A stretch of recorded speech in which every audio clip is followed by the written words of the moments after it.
Welcome back to Cord Cutting Today, where we break down some of the biggest stories happening in the world of cord cutting, including today. Comcast has been absolutely devastated by cord cutting. We'll tell you how bad it is and what that means for their ranking as the largest cable TV company out there. Spectrum reported very rough 2023 numbers, including losing internet subscribers for the first time in recent memory in the fourth quarter of 2023. With that, though, Charter, the parent company of Spectrum CEO, says, I'm not all that worried about it. He says 5G is not that big of a competition for home internet. Is that true? We'll take a look at these and a whole lot more here. First, a quick disclaimer. I am fighting something. That thing that happened in 2020, I got it. First time ever, I think. First time I've ever tested positive, at least. But I'm here. I'm working. Apologize if my voice is weak today. But if you want to learn more about these stories, check out the show notes down below. And in the first pinned comment, I'll put a link to each story there, so you can read them for yourself and come up with your own opinion. I'd love to hear from you. So with that said, if you can, help us out. Hit that subscribe button. Hit that thumbs up. It really does help. We would really appreciate it. All right, let's dive into it. Comcast is no longer the largest cable TV company in the United States. Spectrum has now jumped them. Interestingly, Spectrum is also losing subscribers, just at a slower rate than Comcast is. Why? That seems kind of complicated. We'll have to see how this plays out. Spectrum is definitely putting more effort into their TV. You see that with their new streaming packages, which are basically their cable packages streaming through their new Xumo streaming player, which is actually a Comcast device that they ended up investing in and doing a joint venture on. But with this deal, Comcast is now the second largest cable television company. Not a big deal with that. And it's kind of fun PR. It sounds big, all that. Spectrum and Comcast have for a long time been very close in subscriber numbers. The other thing I think will be interesting here is Spectrum is buying up smaller cable TV companies. We've seen several moves into this recently where Spectrum has bought tiny cable TV companies. That could add up over time to help drive their numbers a little bit, at least reduce the rate of decline on their numbers. Could help them pull a little ahead. It'll be interesting to see if Comcast follows their lead and tries to pick up a few small cable TV companies who are struggling. All right. With that, though, Comcast and Spectrum lost over 3 million TV customers in 2023. Slowly and steadily, the number of Americans are canceling cable is growing. Now, this is 3 million just for Comcast and Spectrum, not counting all the others. I remember when I started the site, maybe 2016 or so, I think it was 2017, somewhere in there. We're talking about maybe this year 1 million people will cancel cable TV. 2024, just between Comcast and Spectrum, we have over 3 million. Comcast lost 2 million. Spectrum lost about a little over 1 million. So you see in the last story, like I talked about, Spectrum is just not losing customers as fast. We'll see if that changes. Some big changes have been coming, including dropping Disney channels. With the upcoming end of the NFL season, with the big game this weekend, could that number skyrocket? We'll have to pay very close attention to that. Could people just be waiting for the end of the NFL season? All right, Charter CEO, though, even though they reported losing internet customers for the first time in a very long time, Charter CEO is kind of like, we're not worried about that. Not a big deal. Don't worry about it. But should he be? This sounds a lot like what they said about cord cutting 1.0. Now we're in cord cutting 2.0, which is the idea that we're canceling cable TV, and now we're canceling cable internet in the next generation to completely break free from a cable TV provider. Often people canceled cable television but kept cable internet. Now we have things like 5G home internet, more fiber options, and others to compete with here. Keep an eye on this. I vividly remember being at the, back then it was called the Pay TV show in like 2018, 2017 range, where Spectrum's CEO, vice president or somebody very high up at Spectrum, sat on stage and said, we're really not worried about cord cutting. It's a blip, it'll stabilize, not a big deal, they're not a threat. People who really love sports aren't going to go to these streaming services for long. They won't like it, they'll come back. Now they're saying basically the same thing about internet. 5G, not a big deal. It's temporary, transient. They'll come back. It's not that great of internet service. But we had that study last week where it said people with 5G home internet are happier with the price they're paying, which is a big picture thing, right? It's not just the price they're paying, but it's the quality they're getting for that price they're paying versus what they've got for cable TV. And it was a significant number of people happier with 5G than was happier with cable.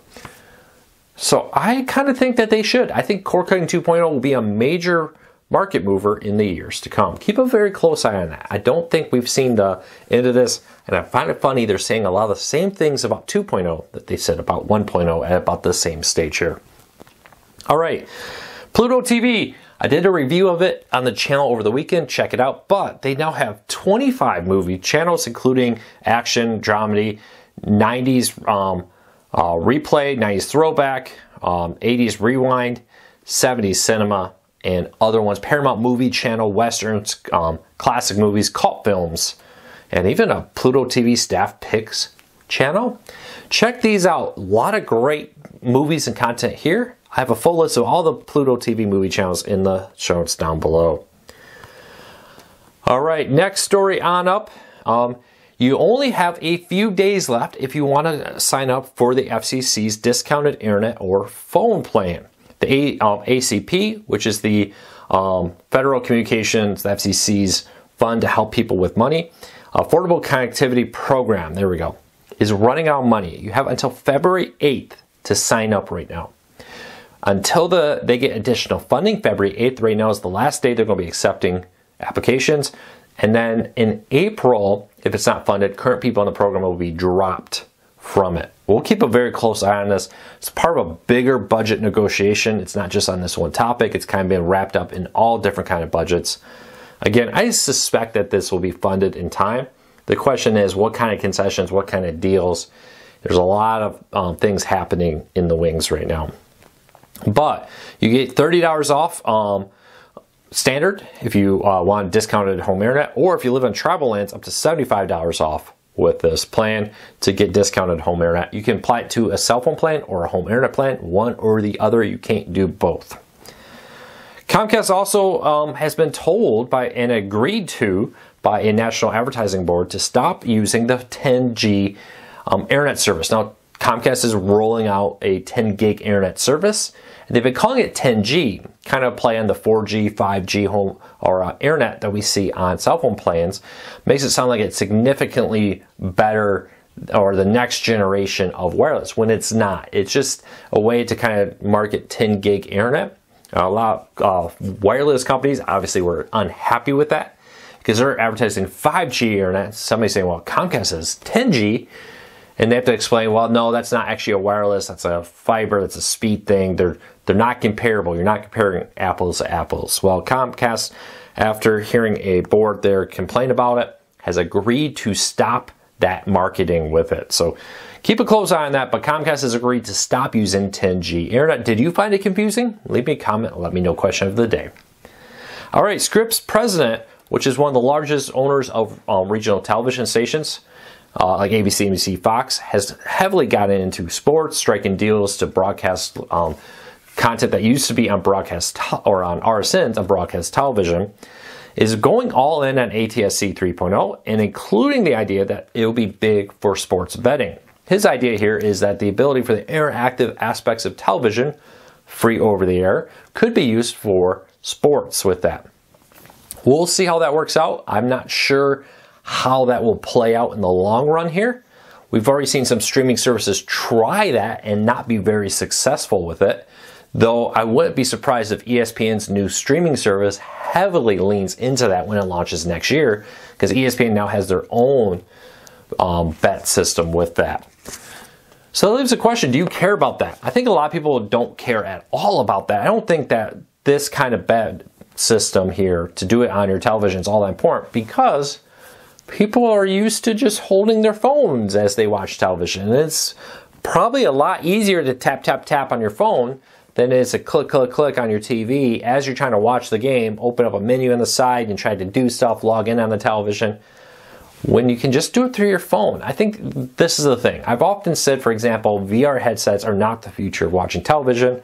Some people may do it, but watching television is a communal experience, right? I'm often watching sporting events with my wife, family, other people. Even if it's not a sporting event, it's a movie, television I'm watching with people. Or I want to watch it and I want to surf the web on my phone. I just don't think that right now we have an experience better than what's already in your pocket, in your hand, as you're watching television for it. So I don't really suspect I'll be so successful, but maybe I'm wrong. Leave me a comment, let me know what you think.